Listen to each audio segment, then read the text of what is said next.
Welcome back to Football Heritage TV, Tottenham YouTube royalty in the house. It is Dave Harris, Irish Hotspur. Dave, how you doing? How's life? How was your trip to London for Crystal Palace? Yeah, look, I'm keeping well. Got some good sun over there at the weekend. Actually, it was like nearly 30 degrees every day. It was like being in Spain. It was maybe trying to warm me up for Bilbao or trying to entice me over there. But look, in general, the trip was good. It's always good to meet up with people, be around Spurs fans. I'll be honest, I went there with low expectations in terms of performances, but I actually went there expecting it to be more of a jovial atmosphere after making it to a Europa League final. Spurs were on their way to Bilbao, all that sort of song's going. But to be honest with you, I was down in the pub nice and early. I was having my cokes from 11 o'clock onwards. Jack and a few others came down for beers and that, and it was dead in the number 8 bar beforehand. It was dead inside the stadium in the concourse beforehand. And also the atmosphere during the game was absolutely dead. Even when there was lull periods in the game, Palace fans were still singing about going to Wembley next week, and the whole atmosphere in general around the Tottenham Hotspur Stadium, it was just absolutely dead. Yeah, it's a strange time, isn't it? It's, what could be a magnificent year with a Europa final win is also very much tainted with what's been our worst ever Premier League season. And I feel like there's a lot of people with very contrasting feelings. But look, let me ask you, look, we are in a Europa League final, Dave. We are, right? By hook or crook, whichever way we got there, we are. What's your immediate thoughts and feelings in the kind of 5-6 days leading up to Bilbao? How are you feeling about the game? You excited yet? Are you nervous? Has it not hit you yet? Where are you at? No, look, obviously I'm excited. You know me, Sava. Look, I've always said, I'll take whatever little Tottenham give me. I'm pathetic like that. Anytime we win, I always say I'm going to celebrate it because with Tottenham, I don't know when the next one's coming. So I'm a bit pathetic like that. So obviously I'm really excited. I'm not going to lie. At times I'm lying there in the bed. The missus like, right, Dave, go to sleep. And all of a sudden I just start singing Tottenham songs. I just can't help it. It just comes on. But and I'm nervous as well. I don't like meeting English teams in a European final. I think it sort of takes the gloss off it a little bit, to be fair. And I just also think in general, a lot of English teams in cup competitions down the years, especially under the Levy's tenureship, seem to have the upper hand on us when it comes to getting over the line. So it does make me nervous in that aspect as well. I can't lie. Yeah, I mean, it's interesting, isn't it? Because you play like this whole tournament, you go through and it's against a team that we know and that we play a minimum of 2 times a year. We've played them 3 times this year and beaten them 3 times. Let me ask you, with that in mind, lots of talk has been about how does Ange approach the game? Because we've seen a few tactical tweaks in Europe where he's got a bit more pragmatic, a little less offensive, and we've kind of ground out wins, which is fair play. Now we're playing an English club that we know. Does he go back to, you know me, Dave, does he go back to the kamikaze chaotic tactics, or are we going to see a bit more of the pragmatism now that there's no Maddison and no Kulu for any creativity? Where are you at with all of this? Yeah, look, I think it's a very interesting decision that Ange Postecoglou has to make because, with the way we've tried to play largely in the domestic campaign is tried to play out from the back into the midfield, into the forward line. Well, the best player at getting turned deep on the ball, James Maddison, is out. Next, your option is your ball carrier in Kulusevski. He's now gone.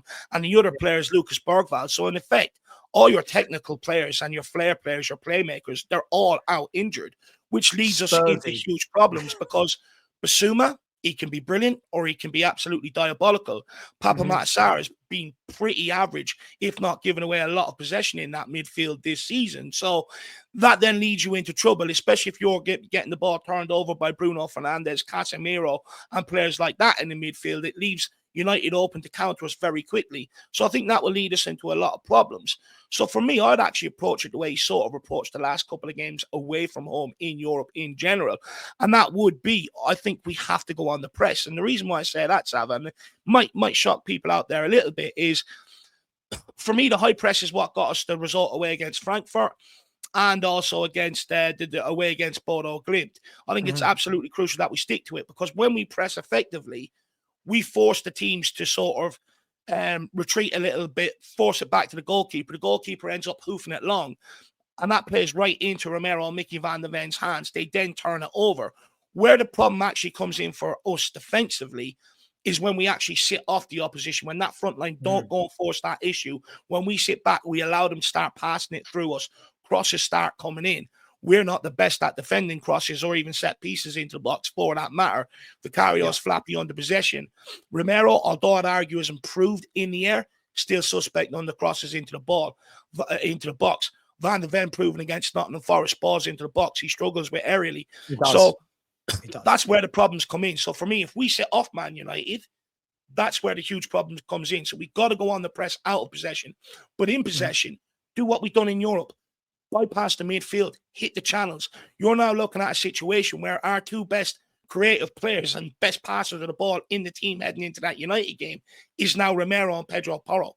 One thing they've both displayed over recent legs in Europe is that they can pin them balls over the top, go longer into your Richarlison, into your Solanke, sort of use that physicality, get up there, try and win second balls, free kicks, throw in, stuff like that, and play in their half. And I think that's what we need to do in possession, because if we start trying to play into Basuma, Papa Matasar, and play this intricate football, we're done for. No, listen, I make you right. I think the entire complexion of the game has changed now with what's available to us in that midfield area. And a lot of people I've spoken to, I've done a lot of these, and a lot of people are leaning towards the whole, well, if you're going to do this and bypass the midfield, get Solanke and Richie in there, let them use their height, let them use their aerial ability. Let Richie be that kind of that shithousery in the box, being a pain in the arse. And I completely get it. I also think, Dave, I don't know what you think about this, is I think it'll be a very dangerous game when we do have Udogie and Porro inverting. And we know that Porro can definitely go into that midfield and ping some balls. The worry for me would be that Man United do play a very stretched game with the width, the 3-4-3. And what we don't want to be doing is leaving Porro and Udogie isolated and leaving Garnacho, Ahmad, Mazraoui and Dorgu all the space to run into. So I think this is going to be a real cagey. I think it's going to be an awful game, by the way. I'm not being negative. I just think you've got two teams completely not in form. They've got injuries at the back. We've got injuries in midfield. They're blunt up front.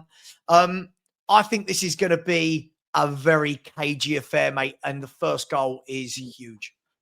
Speaking of Man United's tactics, look, you are right. They like to stretch the play and stuff. I think they're just going to target Pedro Porro's side for a lot of it. That's what most managers have done this season. At the end of the day, until Pedro Porro proves otherwise, they're going to keep using that as an avenue to get success. But for me, that's where you leave Destiny Udogie and you leave Pedro Porro out there to defend one-on-one. And you just make sure your centre midfielders like Gio Basuma, Papa Matasar, Bentancur work their absolute bollocks off to cover them spaces in the midfield centrally, to block up them spaces defensively and leave them out there. If we start inverting them, we are going to get ripped apart out wide, and that's where the problems are going to come in. But I also agree with you. I do think to a large degree it's probably going to be a boring game. You got two teams that are both out of form. They don't play great football on the eye. They don't rely on patterns of play. They normally rely on a scrappy goal or an individual moment from a player. I actually think when you look at both teams, it actually could come down to set pieces, Sava. This season, I think we've conceded 12 goals from set pieces. That's, if not one of the most in the Premier League.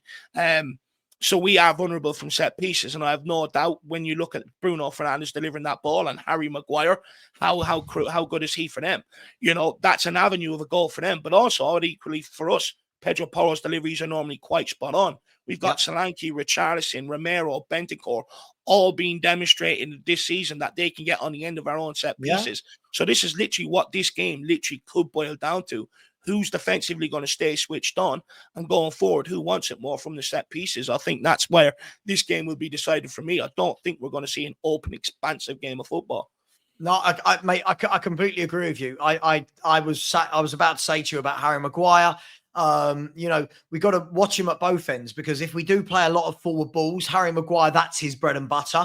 Yeah. So Richie and Solanke are going to have to be up for that battle.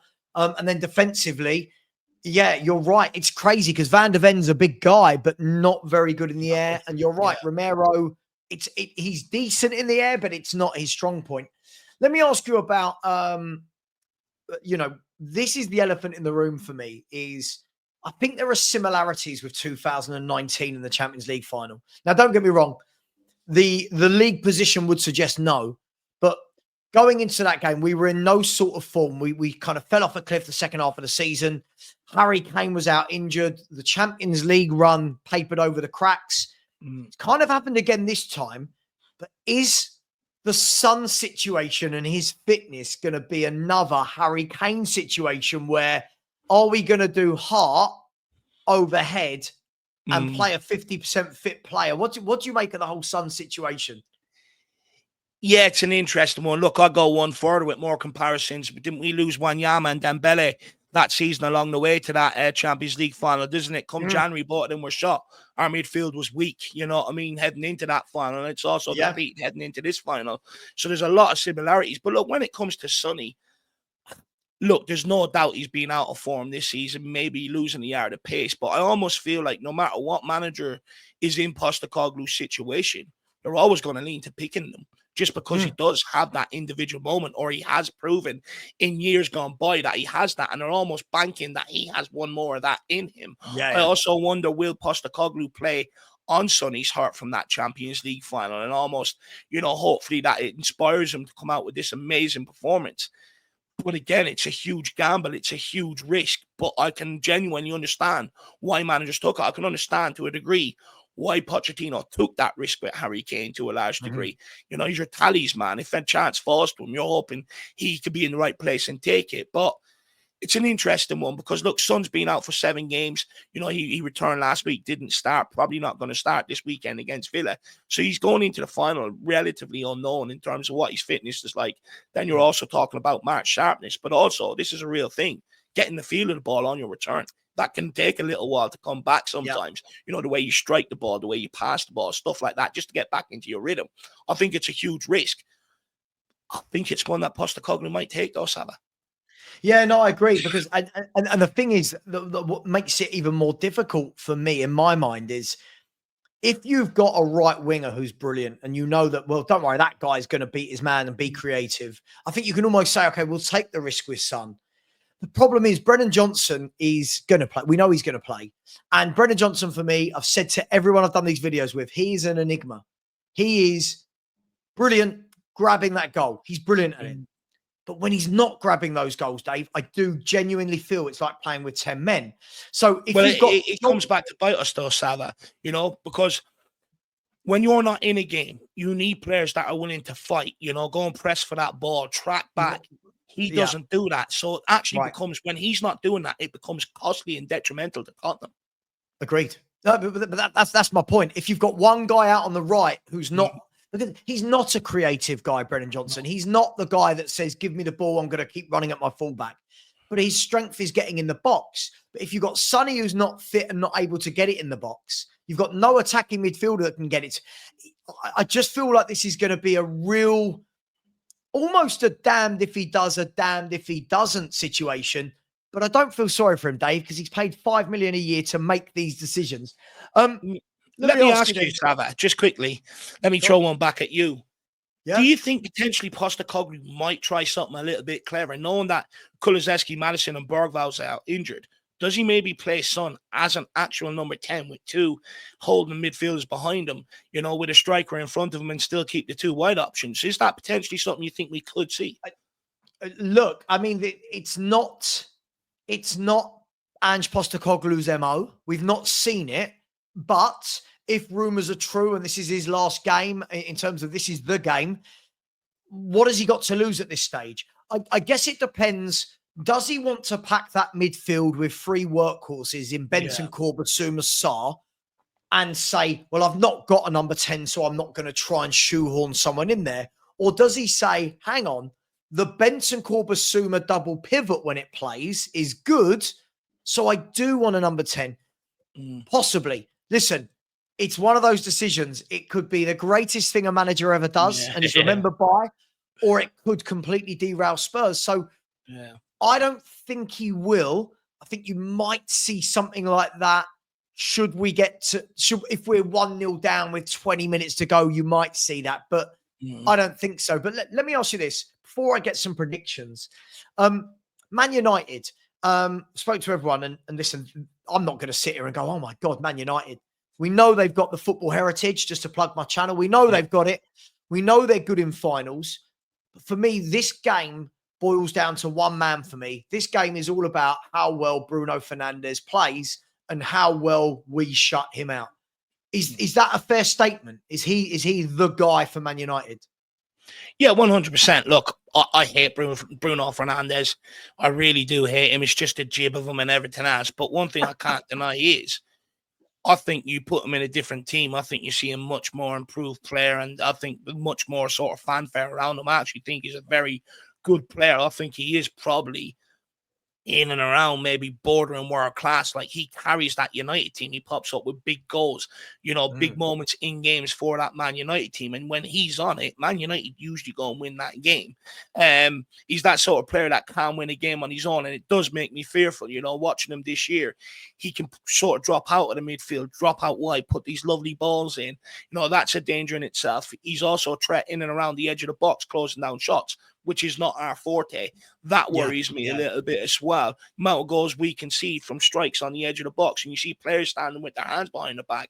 I mean, fuck me, go out and close it down. It's not difficult. Put your bollocks on the line. You know what I mean? You see people do it on Sunday League. Why do we think we're too good to do it? But also with Bruno Fernandes, he makes these sort of like runs beyond the striker sometimes you do not expect. And if that ball comes, he's going to bury it. So for me, almost could you get someone to do a man marking job? Almost say Papa Matasar. I don't want you to worry about anything else. If he goes shite, you go with him. Yeah, you know what I mean? Yeah, and I mean, I was looking yesterday. I think I can't remember the exact number. I think it was 37 or 38 goal contributions this season from Bruno Fernandes.